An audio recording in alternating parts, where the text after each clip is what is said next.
오늘 본문 말씀 요한일서 1장 1절부터 10절까지 말씀입니다.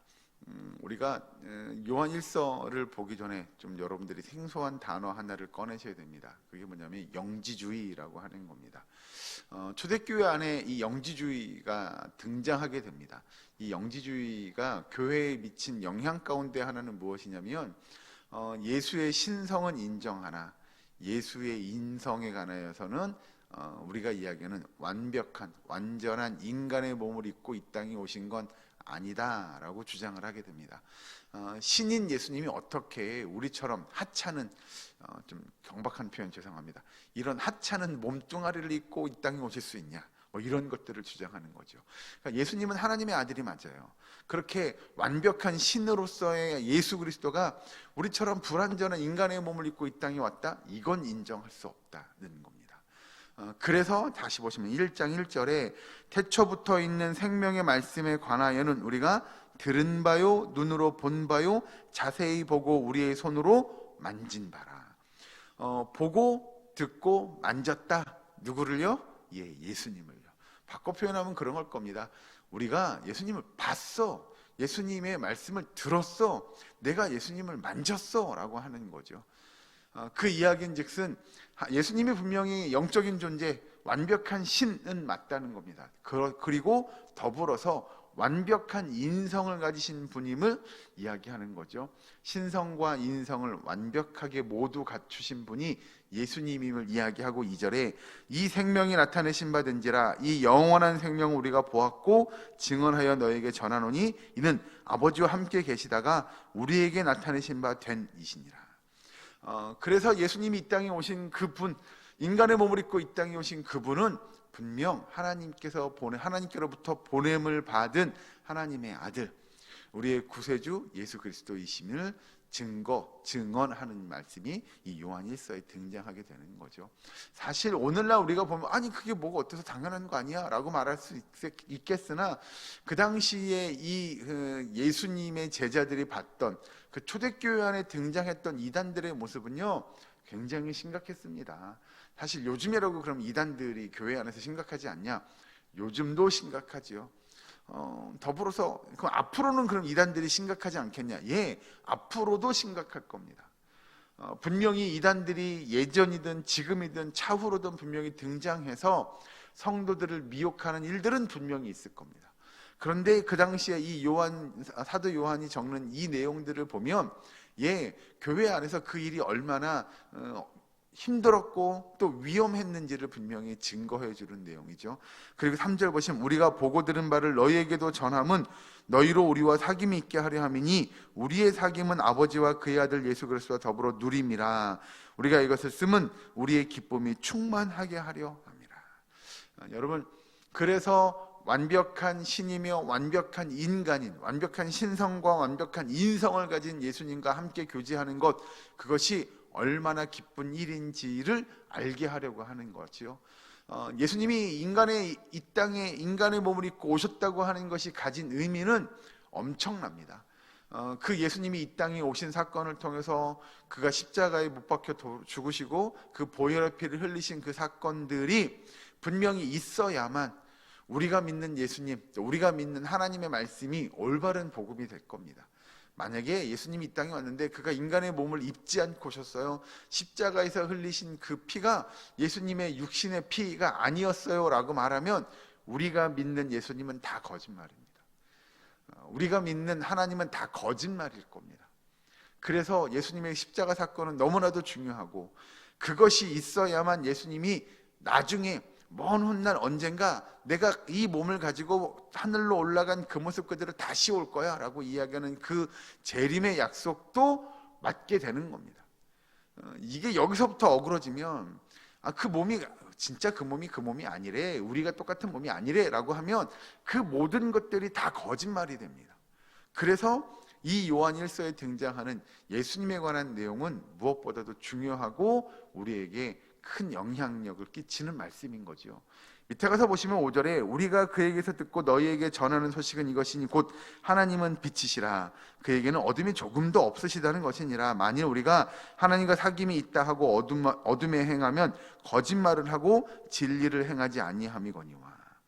여러분, 우리가 하나님의 아들이라고 이야기하고 하나님의 자녀라고 이야기하고 하나님의 백성이라고 이야기하게 되는데, 그렇게 하나님과 우리와의 관계를 이야기하면서 우리가 어둠 가운데 행한다면, 이거 어둠 가운데 행한다는 여전히 죄 아래, 그 죄의 영향력 아래에 있는 자들처럼 행하게 된다면 그것은 문제 있는 거죠. 그래서 하나님의 백성, 하나님의 자녀들이 여기서 이야기하는 대로 빛의 자녀들처럼, 빛에 속한 자녀들처럼 행할 것을 이야기합니다. 성도가 어떤 삶은, 어떤 모습으로 신앙생활을 감당해야 하느냐? 예, 빛의 자녀들처럼 하면 됩니다. 더 이상 죄의 영향력 아래에 있지 않은 하나님의 그 의로우신, 하나님의 신실하심, 하나님의 공의로우심의 영향력을 받는 그런 하나님의 백성답게 이 땅에서 살아가는 것이 하나님을 기쁘시게 하는 일일 거라는 거죠. 왜 여기서 그러면 빛과 어둠이 등장하느냐? 우리가 더 이상은 죄의 영향력 아래 놓여 있지 않은 하나님의 백성들, 하나님의 자녀들이죠. 이제 우리가 여기서 중요한 것 한 가지는, 우리가 더 이상 죄의 종노릇하지 않으려면 누군가 필히 등장해야 하는데, 그게 누구냐? 예수 그리스도입니다. 앞에서 나타냈던, 앞에서 살펴봤던 예수님의 십자가 사건, 그 십자가에서 보혈의 피를 흘리고 그가 죽으심으로 우리가 더 이상 죄의 종노릇하지 않게 되었다. 그러니 이제는 어둠의 자녀들이 아닌 빛의 자녀들처럼 믿음의 삶을, 신앙생활을 이어가야 함을 성경은 이야기합니다. 여러분, 우리가 하나님의 자녀 되었으니 하나님의 자녀 된 우리가 빛의 자녀들처럼 의와 또 진리와 또 하나님의 사랑을 증거하는 일들을 나타내야 한다, 행함이 있어야 한다라고 이 성경에서 가르쳐주고 있는 거죠. 밑에 가서 보시면, 그래서 9절 보시죠. 만일 우리가 우리 죄를 자백하면 그는 미쁘시고 의로우사 우리 죄를 사하시며 우리를 모든 불의에서 깨끗하게 하실 것이요, 만일 우리가 범죄하지 아니하였다 하면 하나님을 거짓말하는 이로 만드는 것이니 또한 그의 말씀이 우리 속에 있지 아니하리라. 이게 뭐냐면 여러분, 10절 말씀에 우리가 범죄하지 아니하였다, 즉 우리가 죄가 없다라고 이야기하면, 왜 그러냐면 그 구약적인 사고를 가지고 있는 유대인들은 내가 완벽하게, 나는 하나님의 말씀을 100% 다 지켰어, 내가 율법을 지키기 위해서 얼마나 노력하는지 몰라, 그러니 나는 죄인은 아니야 라고 이야기합니다. 그런데 성경은 우리에게 뭐라고 이야기하냐면, 의인은 없나니 의인은 하나도 없다라고 성경은 이야기하죠. 즉 의인이 없다는 이야기는 반대로 해석하면 뭐예요? 우리는 모두 다 뭐예요? 죄인이라는 거잖아요. 그런데 나는 죄가 없어, 나는 죄 지은 적이 없어라고 말하면 누가 거짓말하는 거예요? 하나님이 거짓말하는 거잖아요. 그 내용이 여기 요한일서 1장 10절이에요. 만일 우리가 범죄하지 아니하였다 하면 하나님을 거짓말하는 이로 만드는 것이다 라는 거죠. 그러니 우리는 의로운 자가 아니라, 죄가 없는 그런 자들이 아니라, 우리는 여전히 어떤 사람들이냐면 죄인이에요. 아직도 죄성이 남아있는 죄인이에요. 그런데 예수 그리스도의 십자가 사건으로 인해서 우리의 죄가 용서함 받았다고 하는 건, 하나님께서 이제 우리의 죄를 묻지 않겠다고 하는 거예요. 우리가 죄가 완벽하게 다 사라졌다, 이제 우리는 어떤 일을 해도 나는 죄 지은 거 아니야 라는 것이 아니고요, 우리는 오늘 하루의 삶을 살면서도 죄 지을 수 있는 연약한 인간들입니다. 그러나 하나님께서 우리의 죄를 우리가 고백하면 용서해 주시겠다고 하는 그 우리의 죄, 또 아담이 지은 그 원죄를 통하여 이제는 그 원죄에 대해서 하나님의 죄에 대한 대가를 묻지 않겠다고 하시는 거죠. 기억하지 않겠다고 하시는 겁니다. 그러면 오늘을 살아가는 우리가 짓는 죄는 어떻게 할 거냐? 그건 죄를 짓는 거예요. 그걸 하나님 앞에 죄 고백을 하고 용서함을 구할 때 하나님께서, 그래 네가 용서함을 구했어? 그래 내가 그 죄는 너한테 묻지 않을게 라고 하나님께서 용서해 주신다는 거예요.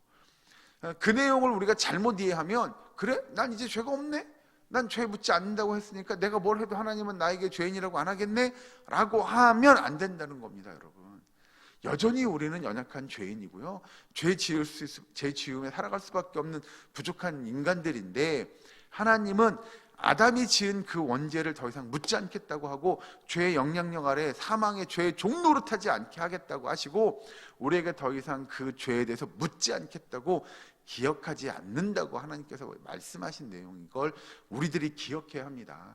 그러면서 우리는 매일매일 하나님 앞에 우리의 부족함을 고백하고 빛의 자녀, 죄를 짓지 않는 삶을 살려고 노력하는 하나님의 백성, 하나님의 자녀, 믿음의 성도들이 되어야 함을 성경은 가르치고 있습니다. 여러분, 오늘 하루 또 이번 한 주간의 삶을 시작하면서 정말 하나님의 자녀, 우리와 함께 하시는 그 예수 그리스도를 보고, 여기 성경의 표현대로 빌면 눈으로 본 바요, 자세히 보고 우리의 손으로 만진 바요, 들은 바 된 예수 그리스도를 여러분이 항상 동행하시고 함께 하셔서 빛의 자녀들처럼 오늘 하루도 승리하며 그리스도의 사랑을 전파하는 그런 예사랑교회의 모든 권속될 수 있기를 주의 이름으로 간절히 축원합니다. 기도하겠습니다. 사랑과 은혜 하나님 감사합니다.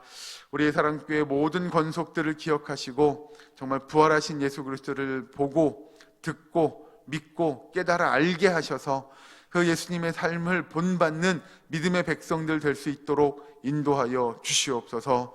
정말 한 주간의 삶을, 또 한 날의 삶을 빛의 자녀들처럼 행하며 살아가게 하시고 하나님의 공의로우심과 신실하심과 그 사랑 많으심을 의지하여 이 땅이 하나님의 나라와 영광을 나타내고 증거할 수 있는 주의 백성들이 되게 하여 주시옵소서. 아버지, 이 시간도 죄자 나와 기도하며 간구합니다. 특별히 기도할 때 우리 환우들을 기억하시고 그들의 아픈 것들을 고쳐주시옵소서. 회복시켜 주시옵소서. 강건하게 하여 주시옵소서. 아버지, 우리가 기도하며 간구하는 모든 것들을 주님의 선하신 뜻대로 이루어 가시기를 간절히 바라옵고 나오며 예수님의 이름으로 기도하옵나이다. 아멘.